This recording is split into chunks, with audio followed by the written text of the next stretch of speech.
वो मीडिया हमारा मीडिया नहीं है, ये सरकारें हमारी सरकार नहीं है, वो सरकारें उनकी है। अशोक गहलोत माली समाज से आते हैं, ज्योतिबा फुले की जाति से वो आते हैं, लेकिन ज्योतिबा फुले ने जो काम किया है उसका रत्ती भर भी अशोक गहलोत नहीं करता है। मैं ये मानता हूँ कि आज इस देश के अंदर, इस राजस्थान के अंदर तो सबसे बड़ा जो अगर दलित कौम का दुश्मन रहा है तो मुख्यमंत्री अशोक गहलोत का।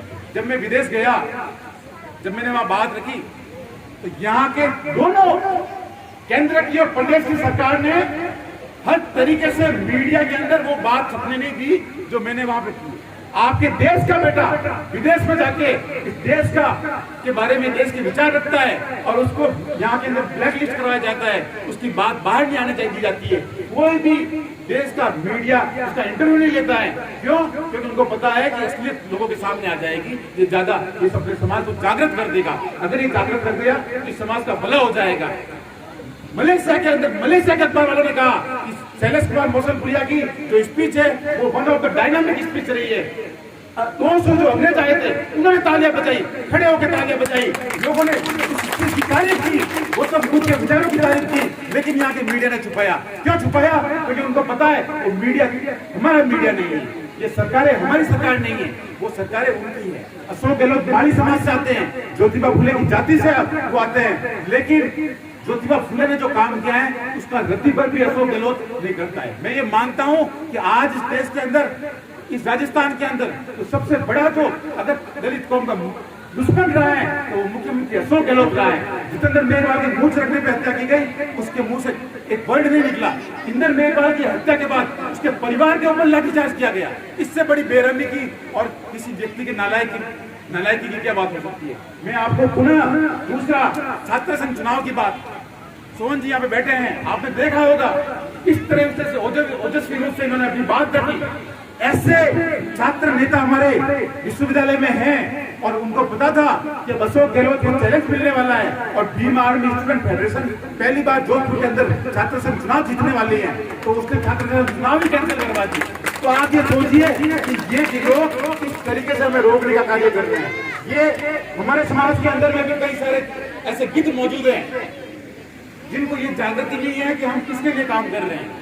समाज को बेच के राजनीति नहीं की जाती है। राजनीति की परिभाषा यही होती है कि हम हमारे समाज को आगे बढ़ाने के लिए करें। मैं ज्यादा समय नहीं लूंगा, इसी के साथ मैं अपनी बात को खत्म करते हुए कहूंगा कि आप देखोगे हमारे लोग किसी के भी नारे लगा देते हैं। यहाँ ही आप पास में भी है, आपके एक विधायक है, अपने आप को शेरनी और बहुत अच्छे तरीके से अपने को फोर्स करती है। ओसिया विधानसभा नाम आपको पता ही होगा, ओसिया विधानसभा। मैं उस शेरनी को एक कहना, शेरनी के जरिए एक आपको बात करना चाहता हूँ। हमारी कमी क्या है? उस शेरनी से व्यक्तिगत दुश्मनी नहीं है, लेकिन उस शेरनी से मैं एक बात बताना चाहूंगा। जिस व्यक्ति ने हमारे समाज की एक महिला के साथ बलात्कार करके उसको जिंदा जला दिया, उसका नामो निशान खत्म कर दिया, और वो देश का सबसे बड़ा प्रकरण रहा है खबरी देवी प्रकरण, जो आपको पता है। उसी की परिवार की बेटी को हम विधायक बनाते हैं और हमारे लोग इसको फोटो लगाते हैं और उनसे दबाव डाले जाते हैं। ऐसे ही लोग विधानसभा में सारे बैठे हैं जिनके लोगों ने हमारे ऊपर अत्याचार किया या उनके रिश्तेदारों ने अत्याचार किया और हम उनको माफ कर देते हैं। ये जो माफ करने की जो प्रवृत्ति है, ये जो भूल जाने की जो प्रवृत्ति है, ये हमें गुलाम बना रही है। हमें उसकी साथ पीढ़ियों तक हमें उनको माफी नहीं देनी चाहिए। हमारे समाज के साथ, SC ST के किसी भी महिला के साथ या किसी भी परिवार के साथ अगर कुछ गलत हुआ है तो हमें उसको जिंदगी भर कभी माफ नहीं करना चाहिए। लोग कहते हैं कि हम तो सामाजिक सौहार्द फैला रहे हैं। हमारा गला कटवा के, हमारी बहन बेटियों के साथ बलात्कार करवा के कौन सा सामाजिक सौहार्द हो गया? जोधपुर यूनिवर्सिटी के अंदर हमारे समाज की एक लड़की के साथ बलात्कार हुआ, एक भी वाइस चांसलर, रजिस्ट्रार, डॉक्टर, किसी को भी अशोक गहलोत ने सस्पेंड नहीं किया। क्यों नहीं किया? उनको पता था कि समाज संगठित नहीं है, ये समाज जातियों में बटा हुआ है, और जिन्होंने बलात्कार किया था वो आंदोलन कर रहे थे कि नहीं हम तो नहीं थे। तो वो फर्क हमें देखना पड़ेगा, समझना पड़ेगा।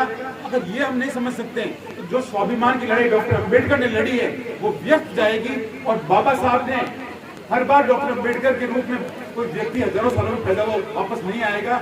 मैं आपसे यही निवेदन करूंगा कि जिस तरीके से भाई चंद्रशेखर आजाद पूरे देश में बहुजनों को जागृत कर रहे हैं, आप चंद्रशेखर आजाद को समर्थन कीजिए।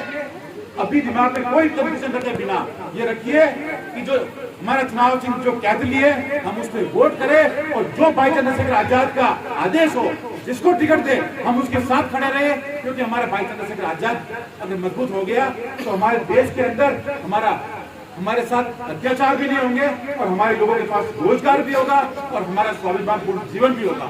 इसी के साथ अपनी बात खत्म करूंगा। जय भीम, जय भारत। आप लोगों ने मुझे बुलाया और मैं आपको कहूंगा, अंतिम रूप से कहूंगा कि मेरा जो डीएनए है वो गोपालगढ़ का है। मेरे पूर्वज गोपालगढ़ के लिए मुझे इसी चीज को